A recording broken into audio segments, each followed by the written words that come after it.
राज्यात अतिवृष्टी झाली आणि पिकांचं नुकसान झालं तर नुकसान भरपाई मिळावी यासाठी पीक विमा काढण्यात येतो।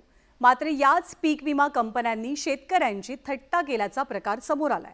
शेतकऱ्यांना पीक विम्यापोटी 5 आणि 10 रुपये इतकी तुटपुंजी रक्कम त्यांच्या खात्यामध्ये जमा केली जाते। नांदेडमधल्या 1,58,000 शेतकऱ्यांनी पीक विम्यासंदर्भात तक्रारी नोंदवल्यात। पीक विमा कंपन्यांकडून शेतकऱ्यांची थट्टा। शेतकऱ्यांना पीक विम्यापोटी तुटपुंजी मदत।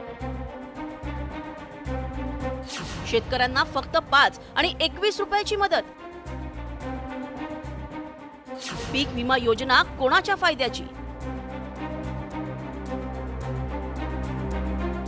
नांदेड जिल्ह्यातल्या कंधार तालुक्यातील कवठा इथल्या शेतकऱ्याची पीक विमा कंपन्यांनी मांडलेली ही थट्टा।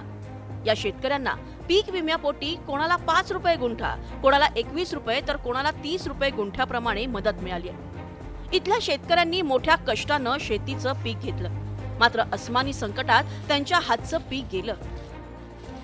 या शेतकऱ्यांचे डोळे लागले होते ते पीक विमा कंपन्यांकडून मिळणाऱ्या मदतीकडे।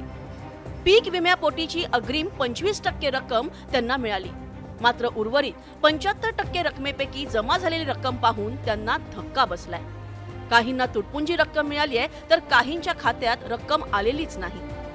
कोणत्या नियमांच्या आधारे पीक विमा कंपन्यांनी भरपाई दिली असा प्रश्न शेतकऱ्यांना पडलाय। तर 19 रुपयाप्रमाणे पैसे आलेले आहेत आम्हाला। 19 रुपये गुंठा, 1,005 रुपये एक, 1,111 रुपये एक, 56,000 रुपयाला पाहिजे बघा। आले किती? 2116 रुपये आले। 26ला 19 रुपये पडले बघा। एकाच गटात शेत दुऱ्याला दुराच आहे। वडिलाच्या नावाचा विमा मिळाला आहे आणि माझ्या नावाचा विमा मिळालेला नाही। 120 रुपये काय 110 रुपये प्रमाणे मिळालेला आहे, पण मला 1 रुपया पण मिळालेला नाही। फोन करतोय त्यांच्याकडून असं वारंवार सांगले जाते की टेक्निकल इश्यू किंवा डाटाचं सर्व्हरचं डाऊन आहे, तुम्ही 2 तासांनी कॉल करा।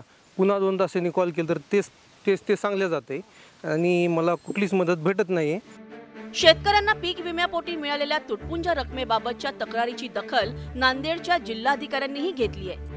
त्या अनुषंगाने जिल्हा तक्रार निवारण समितीमध्ये आपण या सगळ्या तक्रारींची दखल घेऊन कंपनीला आदेश दिलेले आहेत। त्या अनुषंगाने हे जे शेतकऱ्यांना अतिशय अत्यल्प असा पैसा मिळाला किंवा काही लोकांना मिळाला नाही, त्यांची पुन्हा फेरतपासणी होऊन त्यांना जेवढा देय आहे तेवढा पैसा देण्यासाठी आपण विमा कंपनीला आदेशित केलेला आहे। नैसर्गिक संकटात झालेल्या नुकसानीच्या भरपाईसाठी पीक विमा काढला जातो। सर्वसामान्य शेतकऱ्यांसाठी तो आधार असतो, मात्र अशी तुटपुंजी रक्कम देऊन त्यांची थट्टा मांडणाऱ्या कंपन्यांवर कायद्याचा बडगा दाखवायलाच हवा।